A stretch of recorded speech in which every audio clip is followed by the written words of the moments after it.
Hey folks, this is Vince with Dad's Gaming Addiction, and today we're going to quickly check out Shadows of Forbidden Gods. This is a game that you can find on Steam's Early Access program for about $20. There is a free-to-play demo. So if you like what you see here, you can download the demo and try the game before you buy it. I do stress early access. That means everything that you're about to see here is most definitely subject to change. So what is Shadows of Forbidden Gods? Well, it says here, take on the role of a dark elder god and lead your agents to bring about an apocalypse in a fantasy world. Work in the shadows, avoiding the heroes who will try to stop you, as you bring about plague and famine, ice age and volcanic destruction, madness, and never-ending night. So we are the bad guys. Alright, let's go ahead and jump into the game now and see how she plays. Alright, so here we are at the main menu. Now, it's important to stress that this is a sponsored video, meaning that I was paid to cover this game. So I'm not going to review it, but I will play it. And if you like what you see here, like I said, there is a free-to-play demo. I'll put a link in the below description for you. That'll take you right to the Steam store page. Alright, let's go ahead and check out the options menu. Feel free to pause this. If you want to see any of this in greater detail, you can rebind your keys. I do have the music off for the sake of the commentary and to prevent any sort of copyright issues. There's a full screen, windowed mode, and so on. Like I said, just pause if you want to see any of that. Alright, I'm going to go ahead and hit Start Tutorial. And from here, it looks like we'll be able to choose a god. And on the left-hand side, it says, for the purposes of this tutorial, Aister, I'm not sure if I'm pronouncing that right, has neither powers nor an awakening. So we're going to go ahead and just choose this one. If I hit next, though, it looks like I'll be able to embark on other scenarios. But for right now, we'll go ahead and choose the tutorial.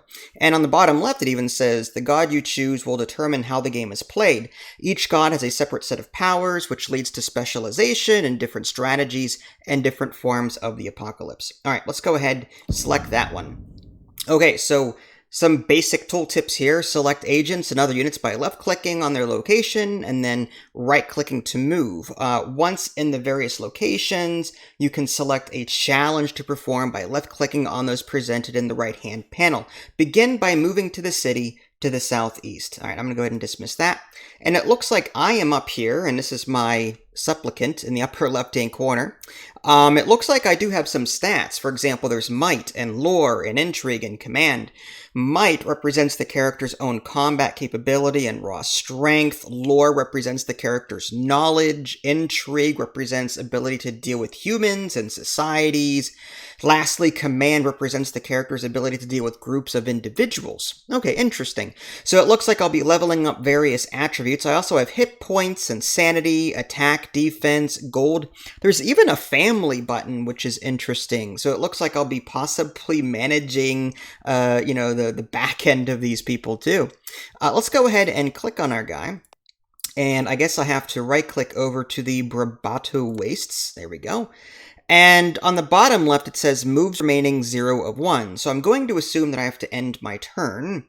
And it wants me to, yeah, see, I can't do that right now. On the left, it looks like I've queued it up, though, traveling to the city of Maito. All right, I'm going to go ahead and hit end turn.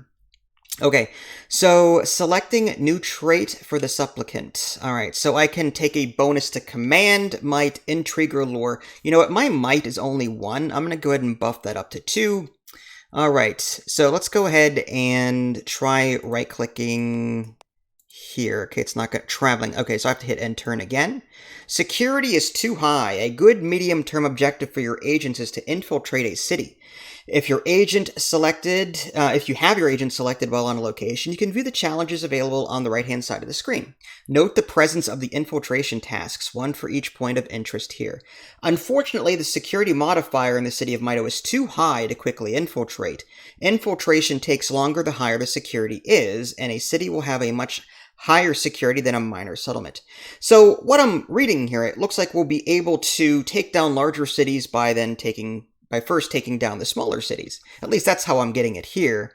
According to the bottom, as this is a tutorial, infiltrating will take a few turns without much happening.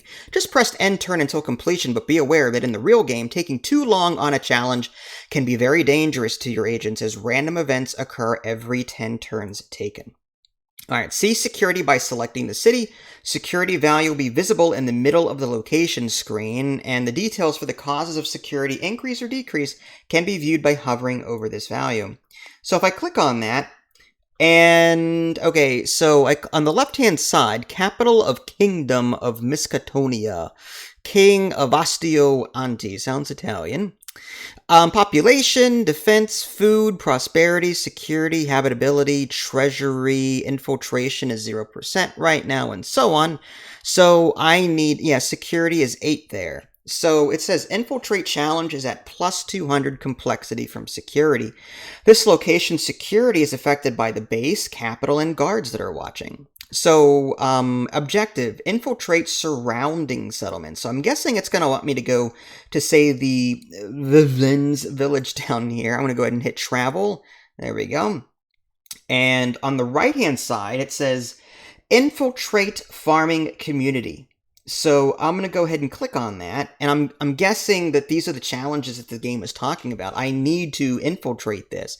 Challenge, infiltrate farming community. Progress, 0 of 14, plus 3 per turn.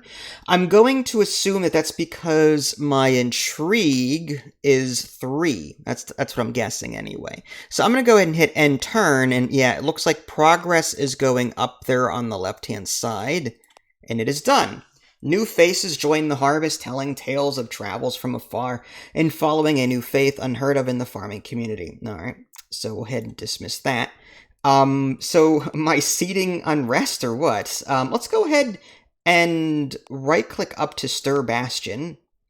Infiltrate Fortress.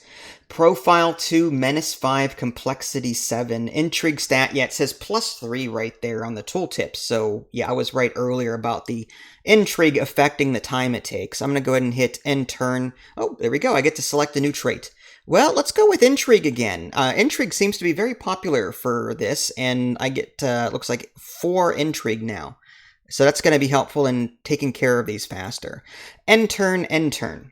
Cultists join the watch alongside the regular guards. Identical to the normal eye, they recognize each other by a single scar on the left eyelid, marking themselves as those who have seen truth beyond what is taught in academies or palaces. Alright, let's go ahead and read this. Infiltrating the surrounding settlements has reduced the security in the city somewhat. To further decrease security and learn about interaction between settlements, go raid the farming village in the south. Once you do, you'll be able to see devastation modifiers. This reduces the food produced by the village. The city has a population higher than its food produced, so it must import from the village. Okay, so by destroying the farm, or by destroying the minor village, we're ruining the food source for the major village. Interesting. This will cause unrest over time, which will start to decrease security. Okay, good to know. So it wants us, well, why can't I just, yeah, I'm going to come down here and raid. All right. And it looks like that's going to take plus 2 per turn. Okay, so that is the might stat. So I'll just go ahead and click that 5 times. Okay, in times of danger, the people flee to the fortress cities, and the army defends their local duke or duchess, leaving the surrounding areas ripe for the picking. All right, so it looks like there's actually some fire now across this Vens village. We're really messing with it. How have we come back up here? Let's go ahead and raid that then. 2, 3, 4, 5. Yep, same deal. There's another fire. Do we want to keep raiding? Can we just keep raiding over and over again? Will that... Okay. Can we come down there and just continue raiding? 1, 2, 3, 4, 5. Same tooltip there. Now that we are done setting up, we can move on to infiltrating the city itself. Each point of interest in the city must be infiltrated separately, and the city palace can only be infiltrated when all other points of interest are infiltrated. We can begin already and take advantage of hunger when it builds up without needing to wait. Alright, well, let's come up here. There's infiltrate library, infiltrate market, rest and resupply. I'm going to go ahead and infiltrate the library. That's going to take... couple of turns. Wow, that's a lot of turns. All right. The unrest modifier in the city of Maito has now increased to the point where it is affecting security. As the citizens riot over food shortages, the guards are stretched thin trying to keep the peace, leaving you free to act. See security by selecting the city. Okay, so we know that already. If we select the city of Maito on the left-hand side, oh yeah, look at that food modifier. It says 65, but it's in red. So I'm guessing that the food has to be greater than the population count, if I had to guess. Okay. On the right-hand side, it says infiltrate market. Can we just do that? That would be awesome. And turn. Yeah. There we go. Okay, new stalls are found in the market selling products of no known origin. Spices with flavors unheard of by even the most traveled, gems shining with brilliance, books containing stories. Okay, so it's giving me a picture of this market. Alright, infiltrate the city palace. Let's go ahead and do that. The palace needs intrigue. I'm gonna go ahead and buff up, my might's pretty low. I'm gonna go ahead and buff up might. Alright, and we'll just end turn a couple of times. There we go. Pretty soon that should be done, I'm assuming. Yep, one more turn. Alright, now even the palace itself is under the influence of the cult. Cooks, valets, guards, squires, and pages all slowly join the cult, ready to serve. The aristocrats may think little of these people, but they depend on them for their very survival. Our cultists are now present in every part of the city and can begin their great work. To win the game, humanity must be brought to heel. One way of doing this is to spread sufficient shadow across the world that humanity's very essence is destroyed and they slip into apathy and sin, their souls rotting from within. Shadow spreads across the land slowly, starting at various focal points of dark energy. An infiltrated city can be made into a focal point by enshadowing it via a challenge. Perform this challenge with your agent. So there's Enshadow here. Enshadows this location, creating an expanding region of darkness. Nobles will gain shadow if they are enshadowed in locations, and will then not defend themselves against threats the world faces. Alright, we'll go ahead and do that. I'm going to take a couple of turns. There we go. The darkness swirls out of the shadows, swallowing up houses, streets, cities, and provinces. So we're starting the process. As your agents perform challenges, they will gain menace and profile, which will cause heroes to try and stop you, and they discover that your agents are in league with the dark powers. Each agent's menace and profile are separate values, so one agent may be suspicious, while another may appear in innocence to heroes. Profile represents how far away a hero can detect your agent, while menace indicates how strongly they consider them a threat. Okay, you can see a hero's motivation and anticipation next moves by selecting them and hovering over the relevant tasks. Your agent will die at this point, but the great design is larger than any one agent, and new agents will rise to take the place of their fallen comrade. Alright, so this person has arisen to, I guess, smite me. Okay, I'm going to assume that that's bad. Well, let's come this way. I guess end turn. Where are they at? King Avasto Anti has completely fallen to the shadow. As their enshadowment reaches 100%, they will now no longer respond to threats based on their menace and will reject calls to join the alliance. If they are a hero, you may now corrupt them to turn them into an agent. Interesting. Well, maybe I should go back there and try and do that, if it'll let me. Doesn't look like it. Okay, so I have no challenges that are readily available. Can I come down here, rest and resupply? I'm gonna guess that this guy is... Okay, moving to attack me.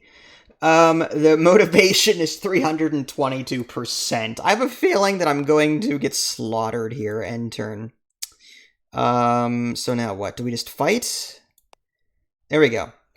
So he's got HP 6, HP 2. He's got 2 people versus my 1. I'm going to get wrecked. Alright. Soul's Sword is killed by the Supplicant. Oh, so I did kill someone, but this guy's going to beat me right back. Oh, yeah, he killed me. Okay, end turn. Okay, the Great Design cares not for pawns. Okay, so now what do we do? End turn. With your agent dead, it is time to create another agent, or recruit another agent to take their place. Down the bottom left, the Create Agent button can be used to bring up a list of options. 3 types of agents recruitment exists. Unique agents can be summoned once, and once are gone, they're gone forever, usually. Each of them has a unique ability. Generic agents represent classes of agents, and many can exist at any one time. Corrupted heroes are heroes which have reached 100% enshadowment and can be taken over. This is a powerful, as it denies your enemy access to this useful hero, but they start with a high profile in most cases. Alright, Create Agent. The Cursed, Generic Agents, and Corrupt... Okay, so I'm guessing the Cursed is what we're going for. So I'm going to click on that one. And target. Can I target them, or... I guess we'll target that? Select. Alright. Petrifying Gaze. The mere sight of this agent's face is enough to stiffen the body, weakening the hero's combat abilities.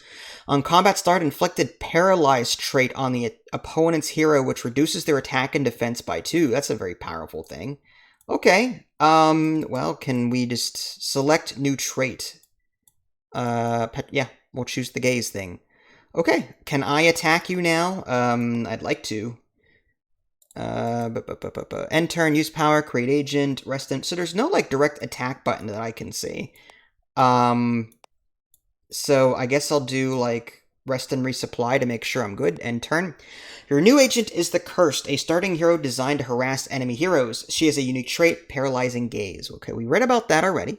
She will benefit from support. Now that the city is infiltrated, we can loot the vault, taking gold from the ruler and giving it to our agent. Do this by moving the agent to the city. Okay.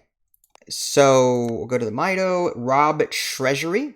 That's going to take some time to do, so I'll just click, click, click, click, click, click. And swap items. Well, yeah, give me all your gold. That's fine with me. Or take all is fine. Done. Okay, a small army of cultists carefully infiltrate the guard network of the vault, preparing for weeks, preparing every single movement, and rehearsing to perfection. Alright, so we dismiss that. Alright, should we dismiss again? I mean, could we recruit Sellsword? How about we do that? I want to recruit. With this gold, your agent can now recruit a minion to assist them in combat. In the same city, I just did that, so it should be done relatively soon. Alright, this is done. Dismissed. Minions attack alongside their agent or hero leader, taking their turn after their leader and the opposing leader both have. They can block damage, so they're red shirts. Empty rows are therefore best avoided, as minions in the opposing team's row can attack your agents without being blocked. Alright, so there is a blocking element to this too. Well, the main game heroes will oppose you. The new ones rise up to take their place. This tutorial world is now at your mercy. Shadow can be spread from high shadow areas to low shadow ones by using Well of Shadows, which if cast on a high shadow area will spread it to adjacent neighbors. Perform this challenge and spread shadow until you reach the victory condition. Spreading shadow is just one way to win the game, although complete destruction of human settlements also contributes to your victory score. Okay, so, Well of Shadows. Let's go ahead and do that, and dismiss that. Alright, this completes the Well of Shadows curse. Dismiss. I'm going to assume that it's just going to happen over time at this point. Rob Treasury, recruit. What if I come down here? Rob Treasury. I mean, I could. Oh, Well of Shadows. There we go. We'll just end turn. Baroness Starada's Arad has died, old age. Alright, so different people seem to just... Yeah, it looks like there'll be various people in this game that will rise and fall, which is interesting. Alright, Wells of Shadow, we're just going to do that. We'll come up here, Well of Shadows, and we'll just click through that. Baron, Ion, Anti, and Shadowing, they have reached 50% enshadowment. Okay, so we're on our way. And I'm trying not to rush through this, but I'm trying to make this video somewhat presentable in terms of length. Alright, so we're adding even more to this. Can we come back over here and do this again? Let's go ahead and do, that's lore. Let's go ahead and up our lore stat and turn a bunch of times. Okay, can we come to the Connat village and do this? Well of Shadows. Yeah, World Panic in the upper right is 72%, so I think we're on our way to this happening. We just did another Shadows one. Recruit Sellsword. Let's do that. Alright, so it doesn't seem like I can actually do anything here. I'm going to assume that over time I'll be able to. Agent Idle. Alright, let's come back down. Maybe we can do other things. How about come back here? And I guess we'll just keep going with it. Drop cash, rob treasury. We're at World Panic 87%. I just recruited another sellsword, I guess. So I guess we can only hold so many based on our command value. Yes, on the bottom right you can actually see that. So I'm just going to put that there. Dismiss. Rob treasury, I guess. We're at World Panic 93%. Let's come back down here and do another Wells of Shadows thing. 98%, 99%. We're at 89% victory. Let's just keep doing that. Everyone is essentially just falling to the shadow. Spread shadow until victory. I would love to... I wonder why they, like, just disappear over time. Alright. Do that one. 98%. There we go. Victory. As if was fated to be. Okay, so I'm guessing it's giving me a rundown of, I guess, how it all took. Yep, see, shadow is sort of encompassing the land here. Okay, go to the end and dismiss. Okay, so I'm guessing that this was the tutorial. Is there just... yeah. Can I just exit? Okay, so I'm out of the tutorial now. Because of time, we're not going to start a new game, but I will just quickly show you what it's going to look like, and you can play this on your own. In terms of god selection, there's Vernera, win a victory, and with she who feasts to unlock. So it looks like you'll be unlocking different gods depending on, well, unlocking other ones. Ophanim, the divine beyond, Mamam, wealth of man. She who will feast is the one that you'll probably start with. And we'll go ahead and hit select. And you can see powers, awakening, basic strategies, and so on. Game options. You can choose world size from here. Game seed. Difficulty is easier, normal, hard, or harder. Custom difficulty, should you want to mess with that. Advanced options. Just pause if you want to see any of this in greater detail. Orcs, deep ones, turn limit, other things that you can mess with. I'll just hit next page. There's also map generation, narrative elements, holy orders. So there's a lot of things going on here. I hit start, and I just want to show you, like, the map. So this is what the normal game is going to look like in terms of length. As you can see, it is fairly large. And your goal, I guess, is to build your empire and try and take down mankind as it was destined to be. Well, there you go. That was Shadows of Forbidden Gods. If you guys haven't already, subscribe to me on Twitch and YouTube. That way you can stay up to date with any new content I'm going to publish. This is Vince. Thanks for watching, and I will catch you guys next time. Take care.